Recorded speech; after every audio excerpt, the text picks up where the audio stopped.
সুষ্ঠু নির্বাচন তারা ইলেকশন ইঞ্জিনিয়ারিং করে তারা জয়লাভ করেছে, কিন্তু সাধারণ প্রত্যেকটি প্যানেল কিন্তু এটার বিরুদ্ধে অবস্থান নিয়েছে। সেটা আপনার এনসিপির যে প্যানেল সেটা বলেন, আপনার স্বতন্ত্র প্যানেল বলেন, হকামত দাঁড়িয়েছে যে প্যানেল থেকে সেটা বলেন, প্রত্যেকেই এটাকে তীব্র ঘৃণা করে প্রত্যাখ্যান করেছে নির্বাচনকে। আমরা মনে করি ভিসি এবং প্রক্টর জামাতিকরণের মাধ্যমে এই পুরো নির্বাচনকে কলুষিত করেছে। 5 আগস্টের পরে বাংলাদেশের এই নির্বাচনে সারা বাংলাদেশের মানুষ ছিল, আমি মনে করি একটি কলঙ্কিত অধ্যায় ঘোষণা করেছে। গতকালকে যাচ্ছিত তারা একই কাজ করার চেষ্টা করেছে, ছাত্রদল নির্বাচন বর্জন করেছে। আপনি দেখছেন দুটো নির্বাচনের মধ্যে আমরা কিন্তু কোন রকম বিশৃঙ্খলার মধ্যে যায় না ছাত্রদল। আমরা জনগণকে নিয়ে এগিয়ে যেতে চাই। জাতীয় নির্বাচনে আমরা মনে করি জনগণের স্বতঃস্ফূর্ত অংশগ্রহণ এবং আমাদের নেতা কর্মীরা আমরা সঠিকভাবে রাজপথ থেকে ভোটকেন্দ্রে পাহারা দিয়ে পুরো নির্বাচনকে আমরা মনিটরিং করতে পারলে ইনশাল্লাহ আমরা মনে করি না বাংলাদেশের জনগণের বিপক্ষে কোনো ইলেকশন ইঞ্জিনিয়ারিং করে তারা পার পাবে। তবে তারা চেষ্টা করবে।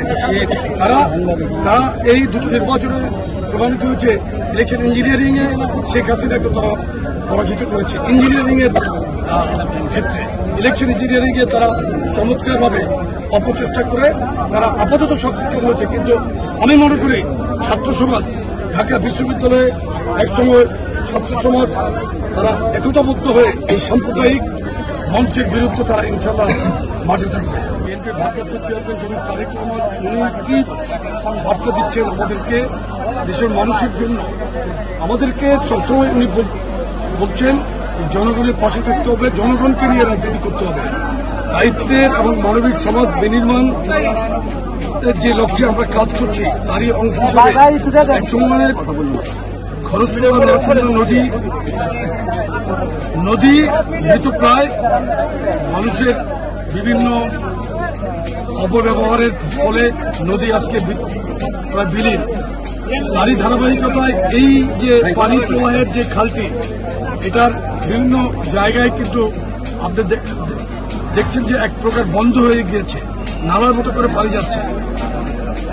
আমি যতটুকু জানতে পেরেছি এখানে যে মেয়র ছিল পারভেজ, সে নিজেই এই খাল পরিষ্কার এবং সৌন্দর্য বর্ধনের টেন্ডার দিয়েছিল, তারা কাজ না করে প্রায় বিল তুলে নিয়ে গিয়েছে। বাংলাদেশে যেটা গত 15 বছর 7 মাস ফ্যাসিস্ট আওয়ামী সরকার যে শাসন করছে, এখানে দুর্নীতি ছিল, নিমজ্জিত ছিল তাদের নেতা কর্মীরা। তারই ধারাবাহিকতায় এত সুন্দর একটি নদীর এই যে শহরের ভিতর দিয়ে প্রবাহিত হচ্ছে, এটাকে দৃষ্টিনন্দন করা যেত, সে না করে সেটাকে আরো ধ্বংস করে দিয়েছে। আমরা নরসিংদী নদী এই অংশে যেটা ব্রিজ সংলগ্ন অংশে আমরা যে সম্পূর্ণরূপে পানি প্রবাহ বন্ধ, এটাকে আমরা জাস্ট উন্মুক্ত করে দেওয়ার একটি পরিকল্পনা নিয়েছি। কৃষকগঞ্জ জেলা যুব দলের এটা উদ্যোগ, এই প্রোগ্রামটা তারা আমাদের সাথে কথা বলার পরেই আমরা এই ধরনের একটি প্রোগ্রামকে ধন্যবাদ জানিয়ে এই প্রোগ্রামটিকে আমরা সম্মত হয়েছে, যেহেতু আমরা কাজ করতে চাই। এখানে আপনি দেখবেন ইনশাল্লাহ আমরা শুধু ফটো সেশন করার জন্য এখানে আছি না, আপনি আমার অবস্থা দেখলে বুঝতে পারবেন আমরা শুধু কাজ করতে চাই। তবে এই আমরা কাজটা সূচনা করে কাজের ডিরেকশন দিয়ে আমরা একটু সাইডে যাব, আবার কাজ দেখতে আসবো। কারণ এখানে আমার সাথে যে নেতা তারা ভিড় করছেন, তাদের সমস্যা হচ্ছে। এই সমস্ত জায়গায় তৈরি হচ্ছে, সেই সমস্ত জায়গায় আমরা কাজ করার চেষ্টা করছি। আমাদের সামর্থ্য সর্বোচ্চ দিয়ে আমরা একটা সংগঠন, আমাদের এই সংগঠনের পক্ষ থেকে যতটা করা সম্ভব আমরা সেটা করার চেষ্টা করছি, মানুষের পাশে থাকার চেষ্টা করছি।